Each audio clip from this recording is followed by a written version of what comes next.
church, and so I remember that Dorothy Kane, that she was our accompanist, the trio accompanist, had written the song "Don't Spare Me."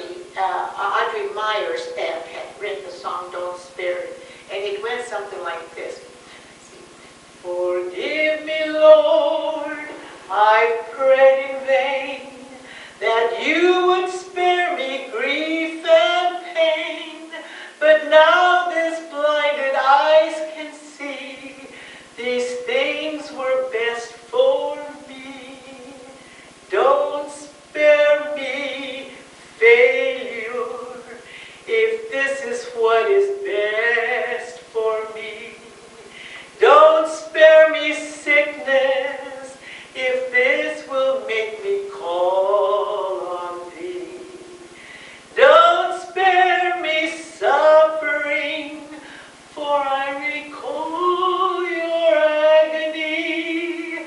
Don't spare me anything that you endured for me. But give me strength to follow thee. That is me.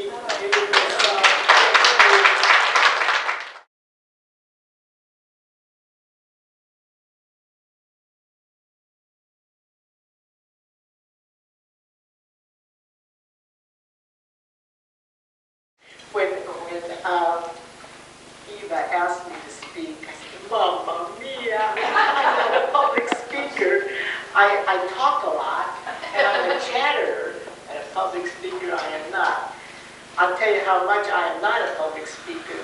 One day, many years ago, I was on a TV program. I named that tune. You guys didn't know the name of that TV star. I named that tune, and so Bill Gwynn was the host, and he's probably been dead for 1,000 years.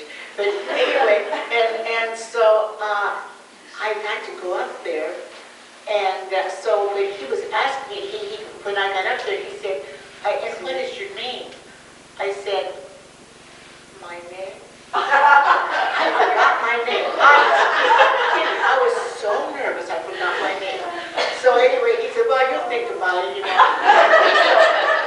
So then he asked me for to sing this particular song that they had chosen. It was "You." Remember that song? You,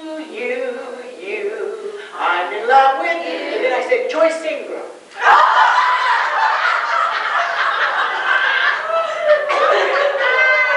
And girls, you know what? I won. You know why I won?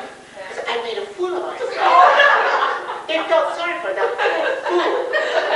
Let's give it to her. So I got $100. You know, back in the 50s, $100 is $100, you know. So anyway, it went to her.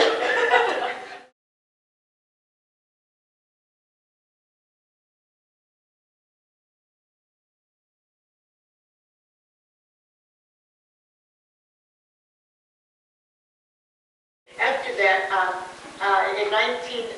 there were a lot of funny situations. You know, when you're in a wheelchair, a lot of funny things do happen to you. So anyway, so I was in a wheelchair, and one time Bill said, "Okay, honey, now you haven't driven for 3 years, so it's time for you to start driving." So I said, "Okay," you know, and I was all excited about driving. So got in. Bill has really been just. God is so gracious to have given me Bill. He took care of me. He made everything as easy, as comfortable for me as he could. And so, anyway, I had hand controls on my car, and he was going to teach me to drive now. So, sat in the car, and it came over me the fact that I would never use my feet to drive. So I sat there and just sobbed. Absolutely sobbed. So Bill put his arms around me and he said, "Okay, honey, today you cry. Tomorrow we drive." So that night, that day, I cried. The next day, I was so terrific. I did such a good job driving.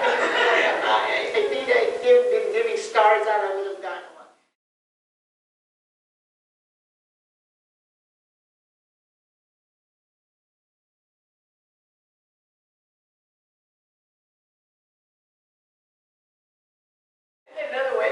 was shopping, and I love to shop, girls. I just absolutely love to shop. And I was at the mall, and I was on I parked on an incline in the handicap place, and so I got my chair out of my car and everything, and I don't know what happened, but the chair just fell off the side of the car, and it would start rolling down. And you know, a real idiot. I said, "Come back!"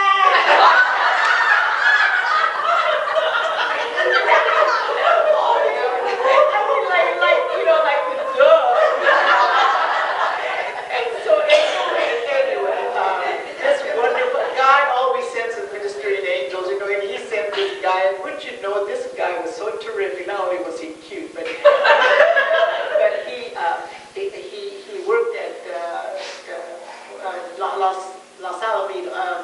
Los Amigos, Rancho Los Amigos Hospital School, you know, and so he knew all about all this stuff. So he helped me, you know, and I really appreciated that a lot.